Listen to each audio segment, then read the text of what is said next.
What's up YouTube? I'm going to make a video on how to replace the water pump on an LCI BMW M340i. This is a 2023 model. Obviously I've already gotten started. I forgot to start making the video, but basically the only thing I've done so far is remove the intake, take off the engine cover, and then down here I'm working on disconnecting the turbo inlet pipe module. It just has a vacuum hose connected to here. It's just a squeeze clamp. It pulls off. There's a little blanket that sits on top of here. Under that blanket, it has this connection right here. There's also going to be another connection below right there. You're going to disconnect that connection. This is just clamped onto the vacuum hose that comes off of the top of here. This is just one of these little John clamps right here where you're gonna just pop something under there, pull it out, and it's gonna release the clamps on the inside. And then you just pull it right off. It should come off easy, don't force it because it's a plastic hose, it'll break. And then this connects onto this side piece right here. Same scenario. For these, you just find the grooves on each side, you squeeze, and it releases the side pins. Once you get all that taken off, you're going to take off the module that actually hooks onto the turbo right here. It's the turbo inlet. Once you get that removed, I'll show you what to do next. I also forgot to mention you are going to take off this sensor that plugs into the intake itself, the intake pipe. It's just one of these clips where you pull and then you push down on the clip and then pull it out. For the next portion of this, we are going to work in hopes to disconnect this fan shroud so we can pull the fan out to get more access to the front here when we remove the charge pipe. So you're gonna remove this screw, this one. There's a little screw here, and then there's some more underneath this black piece, which pop out just these little black pieces right here. You pull the center piece out first, and then it'll come out. I use a pry bar because it easily gets this little middle piece out. And then you're gonna have a few underneath here as well. You're gonna use a 13mm socket to get out these silver top bolts. And then this is a T, I'll get back to you on it. So for these two screws right here, you are gonna be using a T30, and then the other four are in these places. For the next portion of this, once you get this plate removed in this front piece right here, you are going to have 4 T25 screws, one here, and then there's one here on the back side, and then another one here on the back side. It's easier to go in and around this bar right here. So I'm kind of figuring out a little bit of this as I go. I have the fan shroud disconnected here. As you can see, there's a plug behind here. I just set it over here to the side. It's a red and black. There's just a push pin, and then you pull it, pulls right off really easily. And now I have the fan shroud loosened. There's a little tab here that you have to press outward towards the engine and then pull on the shroud at the same time, and it'll come loose. But the problem is this bar is in the way, so I'm going to take off these 4 right here, and then there's 2 on each side here. I'm not sure what size those are, but I do know these top ones are let's find it, an E18.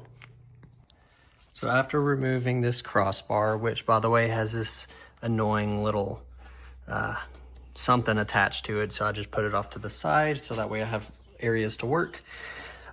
The fan shroud came directly out. This hose here at the bottom does have a little clamp on it holding it. So you just have to push down and remove this hose, and then you pull the fan shroud out. It is a little tricky. You have to kind of jerk up and down, side to side a little bit to get it to release correctly. But after that, you have direct access. Plenty of room inside of here, as well as room to be able to work on the water pump and anything else to get the serpentine belt off, etc. The next step to this installation is obviously going to be the charge pipe. This is an aftermarket charge pipe, and it's very similar to the stock charge pipe. Down here, you have a V-band clamp. You just pull and release it like so. That'll give it the ability to pull directly off of the turbo. And then on the top of the charge pipe here, there's gonna be just two screws right here, which is gonna be both T25s.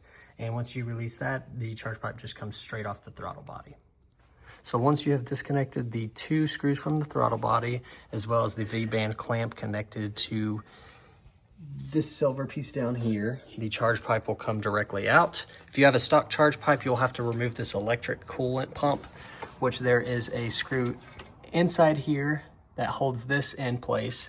And then you can also disconnect this piece right here, the silver piece, to kind of give you more access, which it has a bolt down here to remove that.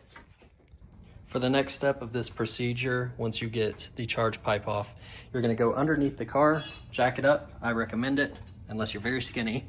And you're gonna pull off all these 10 millimeter Johnsons, and it's gonna release the underguard plate that sits underneath right here. Once you've removed that, you are going to remove this plate that covers the bottom of the heat exchanger, which I believe it takes a T27 for 2 screws on both sides. There's little clamps that hold it secure on each side. You just pull those tabs. And then for the next step, you are going to remove the bottom radiator hose. It's a V-band clamp. Once you pull the V-band clamp off, I recommend using this to be able to pop it off, and then just make sure you have something to capture all the coolant when it drains. So this is what the pump's gonna look like once you have removed it. There's a total of 6 screws that go into the front here. There's about 2 up top left, 1 on the side to the right, 1 on the bottom, and then 1 back here behind this. This is very tricky right here to get this one on the bottom. I recommend using a thin Allen key if you have one. Like a super long thin Allen key is the best. All right, once you have reinstalled and put back on the new water pump, you're gonna reconnect this hose that you took off that has the V-band clamp. And then you're also gonna bolt back in this. I believe it's 19 Newton meters of torque for all of the screws. And then you're gonna re-put back on the belt, which the tensioner is located here. If you turn it clockwise, it releases tension. Same way you got it off is the same way you put it back on. And there's also pins in here. If you want to turn it enough to where these 2 holes line up, you can slide a pin in there and it'll hold the loosened tension, so you can just slide it back on and then you pull the pin back out. The next portion of this install, you are going to reinstall the charge pipe. I started with the bottom piece for the V-band clamp, where that part goes, and then I followed with the throttle body side. You're going to reconnect these 2 connections that go into the charge pipe next, and then after that, I'll tell you. Once you have installed the charge pipe, the next thing you're going to do is put back in the fan shroud. Obviously, you just want to keep it up against this cooler that's beneath this piece and just slide it down. There's a little tab right here that it snaps into, nothing on the right side. And then just make sure you re-secure this bottom hose in that little clamp that was pre-existing. Once you have completed that, then you can put this this bracket back on. There's a T30 on the top, 1 on the back, another on this side on the top, and then on the back. I'm starting to re-secure the turbo inlet pipe right here. Obviously, there is a hose on the right side. There is another hose that connects down here. Right there, it's a V-band clamp, and it is this top hose that goes here on the top of your engine. For my case, I have a catch can, so it goes into the out port. So you're gonna wanna re-secure that as well. The next portion of the install, you're going to put back on the cross brace, 2 bolts on each side. They are, I believe, E something, I don't know, I said it earlier in the video. And then you're gonna put back on this big centerpiece. There is 1, 2, 3, 4, 5, 6, 7, 8 bolts, and then 2 smaller T30s on each side. Once you have gotten that installed, the next portion, you just got to remember that we disconnected these 2 down from the wastegate area down here. And then there's also a heat blanket that goes on top of that, so just make sure you reinstall that piece as well. Once you have successfully done that, you are going to finish off by doing the rest of the intake. You're just gonna plug back in this sensor, and then I'm pretty sure I told y'all to plug back in the vac line that plugs into the top of here. And then once you've done that, it's completed, and you're simply just going to fill both reservoirs with coolant to the max setting. Once you have finished that portion, you're gonna squeeze on this tube right here. It's gonna create an air bubble solution for your bleeding procedure.